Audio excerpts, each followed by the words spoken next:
নজরুল ইসলামের মাজারে ইনকিলাব মঞ্চের আহ্বায়ক ওসমান হাদিকে দাফন করার সিদ্ধান্তে প্রতিবাদ জানিয়েছেন কবির পরিবারের সদস্যরা।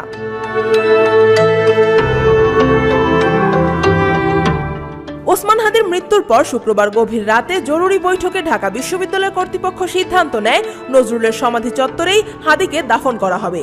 শনিবার দুপুরে মরদেহ আনা হয় ক্যাম্পাসে এবং বিকেল 4টার দিকে দাফন সম্পন্ন হয়। বিশ্ববিদ্যালয়ের উপাচার্য নিয়াজ আহমেদ খান এই সিদ্ধান্তের পক্ষে যুক্তি দিয়ে বলেন, ওসমান হাদি ইতিহাসের অংশ এবং দেশের জন্য তার ত্যাগ রয়েছে।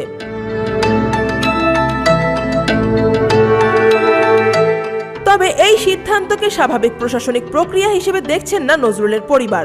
পরিবারের 2 সদস্য সোনালী কাজী এবং স্বরূপ কাজী একে অনৈতিক ও রাজনৈতিক উদ্দেশ্য প্রণোদিত বলে অভিযোগ করেছেন। তাদের প্রশ্ন, যেখানে নিয়ম অনুযায়ী নির্দিষ্ট কিছু বিশিষ্ট ব্যক্তিকেই এই স্থানে সমাধিস্থ করা হয়, সেখানে এত জায়গা থাকতে হাদিকে কেন জাতীয় কবির সমাধির পাশে দাফন করা হলো?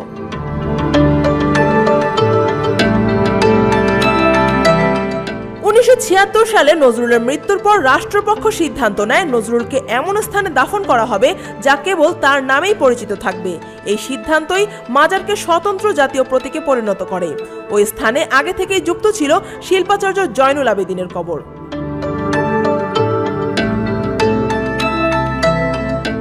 70-এর দশকের শেষ ভাগ ও 80-র দশকে মাজারটি মূলত একটি সাংস্কৃতিক প্রতিরোধের পরিসর হিসেবেই পরিচিত ছিল।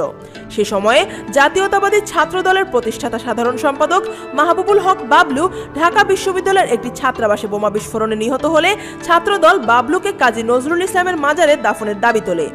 সরকার সেই দাবি স্পষ্টভাবে প্রত্যাখ্যান করে। দীর্ঘ টানাপোড়েনের পর রাষ্ট্রের সিদ্ধান্তই কার্যকর হয় এবং বাবলুকে অন্যত্র দাফন করা হয়।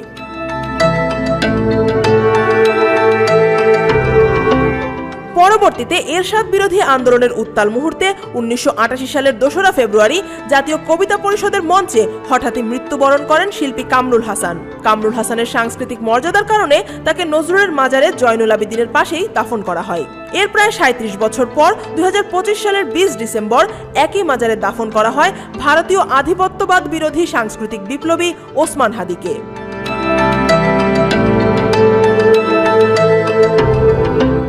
তবে হাদির মৃত্যুর পর দেশের বিভিন্ন স্থানে সংঘটিত সহিংসতা, ভাঙচুর ও অগ্নিসংযোগ কবির পরিবারকে আরও শঙ্কিত করেছে। পরিবারের সদস্যদের মতে নজরুল ছিলেন সম্প্রীতির কবি, মানবতার কবি। জাত ধর্মের বিভাজনের বিরুদ্ধে তিনি কলম ধরেছিলেন। তার সমাধির পাশে হাদির দাফন নজরুলের আদর্শ ও ঐতিহাসিক অবস্থানকে প্রশ্নের মুখে ফেলছে। এই প্রেক্ষাপটে নিরাপত্তা সংশ্লিষ্ট মহলেও উদ্বেগ রয়েছে। নজরুলের সমাধির পাশেই হাদির দাফন নতুন করে অস্থিরতার জন্ম দিতে পারে কিনা তা নিয়ে প্রশ্ন উঠছে। আফিয়া আক্তার, ঢাকা ওয়াচ।